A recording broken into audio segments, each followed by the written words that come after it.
का विग्रह मंदिर में विराजमान है, वही भगवान एक सामान्य से सामान्य जीव में भी है। प्राणी मात्र के भीतर भगवान का दर्शन करना, यही मेरी सर्वोत्तम भक्ति है। सीय राम मैं सब जग जानी, करहूं प्रणाम जोरि जुग पानी। कण कण में भगवान विराजे हैं, ये भावना जिसकी होती है, ऐसा भक्त मेरा सर्वोत्तम भक्त होता है। नरमो नारायण देखना, नर के भीतर नारायण को देखना, केवल यही भक्ति का सिद्धांत नहीं है बंधुओं। वैष्णव सिद्धांत तो ये है, भक्ति का सिद्धांत तो ये है, प्रत्येक जीव मात्र में भगवान का दर्शन हो। जो भगवान मंदिर के विग्रह में विराजमान है, वही भगवान एक चींटी में भी है। अपनी ओर से किसी भी जीव को कष्ट नहीं देना चाहिए। हाथी के गले में बंधे हुए घंटे की आवाज भी भगवान को सुनाई देती है, और चींटी के पांव में बंधे हुए घुंघरू की आवाज भी भगवान को सुनाई देती है। कबीरदास जी कहते हैं ना, चींटी के पग नूपुर बाजे सोबी साहिब सुनता है। कितनी बड़ी चींटी, कितना उसका पांव होगा, कितना उसका घुंघरू, पर चींटी के घुंघरू की आवाज भी गोविंद को सुनाई देती है। अरे भैया, चींटी के पांव के घुंघरू की आवाज को सुनने के लिए उसे आना नहीं पड़ता, वो भगवान चींटी में भी रहते हैं। ईश्वरः सर्वभूतानां हृद्देशेर्जुन तिष्ठति। कपिल भगवान कहते हैं, अहम सर्वेषु भूतेषु भूतात्मा अवस्थितः सदा तमवज्ञाय माम मर्त्य कुरुतेर्चा विडंबनम। कण कण में जो भक्त मेरा दर्शन करता है, वही मेरा भक्त सर्वश्रेष्ठ माना गया है।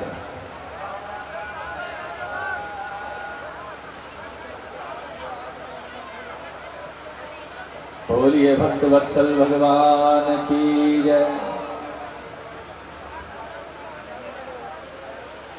भगवान कपिल अपनी माँ देवहूति से कहते, मैया ये हमारा भारतवर्ष जो है, ये कर्म प्रधान देश है, कर्म प्रधान विश्व करी राखा, और जो प्राणी इस पृथ्वी पर जैसे कर्म करता है, उसे वैसे ही फल भोगने पड़ते हैं। यही शास्त्र का सिद्धांत है। अनेक जन्म धारण करने के बाद भी कर्म का फल अवश्य भोगना पड़ता है। जो पुण्यात्मा व्यक्ति होते हैं, उन्हें स्वर्ग ले जाया जाता है। जो भगवान के भक्त होते हैं, वो भगवान के धाम में जाते हैं। और माता, जो पापी जीव होते हैं संसार में, जो लोग मनुष्य शरीर धारण करने के बाद भी पाप कर्म करते हैं, नरक यातना भोगने के लिए उन्हें यमराज की पुरी में ले जाया जाता है। यमदूतों के द्वारा गले में रस्सी बांध करके उन्हें ले जाया जाता है। तपती हुई बालुका पर चलाया जाता है, पीछे कोड़े मारे जाते हैं पीठ पर। जिस मार्ग से लेकर के यमदूत जाते हैं इस पापी जीव को, उस मार्ग में न तो कोई वृक्ष की छाया की व्यवस्था है, और न ही उस मार्ग में कोई जल पीने की व्यवस्था है। इस यातना देह को, इस यातना शरीर को लेकर जाते हैं कष्ट देते हुए। छत्रड़ परी तोर कदवा मिले, संतप्यमानं पथितप्तबालुके। छत्रड़ परी तोर कदवा नलानिले, संतप्यमानं पथितप्तबालुके। कृच्छ्रेण पृष्ठे कषया च ताडिता, चलत्य शक्तोऽपि निराश्रमोदके।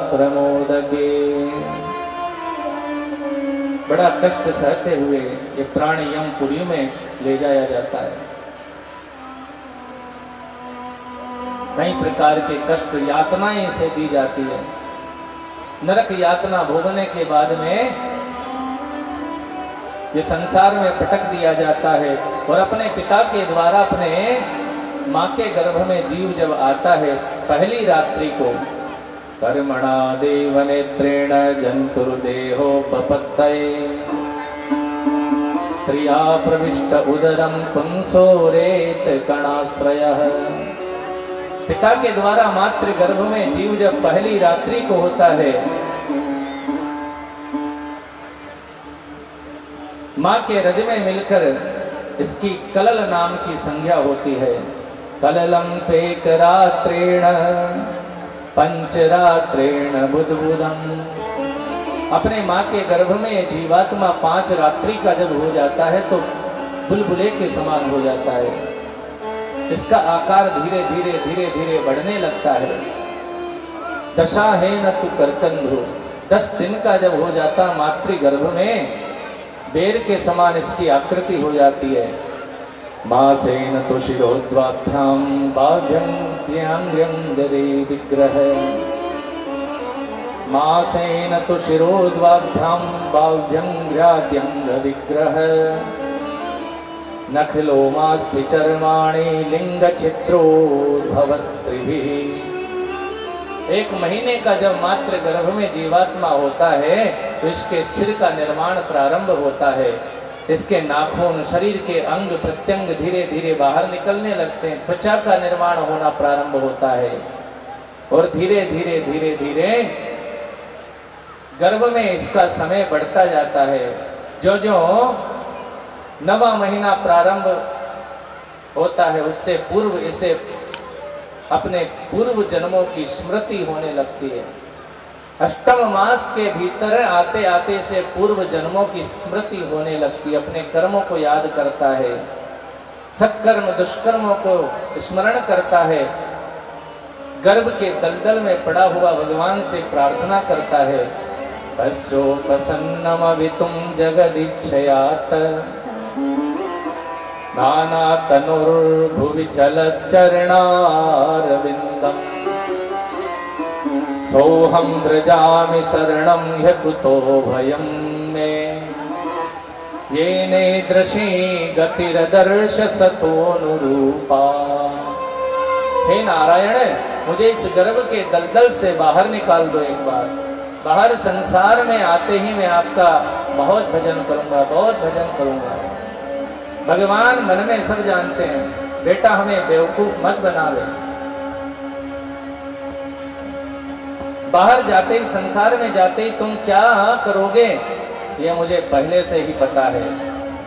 तब हुक करी करुणा नर देहि। भगवान करुणा से भर जाते हैं। बार बार अनेक नार की योनियों में भ्रमण करते हुए इस जीवात्मा की दुर्दशा देखकर भगवान करुणा में भर जाते हैं। गर्भ के अंदर जो दुर्दशा होती है उसको देखकर इसकी प्रार्थना पर भगवान करुणा में रीझ करके इसको एक मौका और दे देते हैं। प्रसूति वायु के वेग से 9वें मास के अंत में बालक का जन्म हो जाता है। संसार में ये प्राणी संसार में जन्म लेने के बाद भी बचपन से लेकर के वृद्धावस्था तक 84 के चक्कर में फंसा रहता है हमारा। देहा पत्य कलत्रादि स्वात्म से सैन्य सुषत्स्वपि। तस्मात् प्रमत्तो निधनम पश्चन नपि न पश्यति। दुनिया भर के कामकाज, बचपन बीता आए जवानी। बचपना खेलने कूदने में, युवावस्था भोग विलास में, वृद्धावस्था में भजन करने का विचार किया था जवानी में, लेकिन वृद्धावस्था में तो अनेक प्रकार के रोगों ने घेर लिया। कपिल भगवान कहते हैं कंठे घुरघुरायते। वृद्धावस्था में तो कंठ रुक जाता है। प्राणी बोलना चाहता कुछ और लेकिन मुंह से निकलता है कुछ और। इसलिए जीवन में हमें भी ये वहम नहीं पालना चाहिए कि अंतिम अवस्था में, वृद्धावस्था में ही भगवान का भजन करेंगे। युवावस्था तो मौज मस्ती करने के लिए है।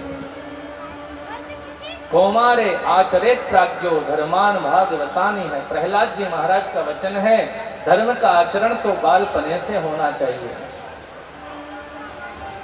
जीवन में वृद्धावस्था आएगी इस बात की क्या गारंटी है। इसलिए कल के भरोसे पर कभी भी भगवान के भजन को नहीं छोड़ना चाहिए। सो काम छोड़ करके प्राणी को भोजन करना चाहिए। शतम विहाय भोक्तव्यम, 1000 काम छोड़ करके प्राणी को स्नान करना चाहिए, नहाना चाहिए।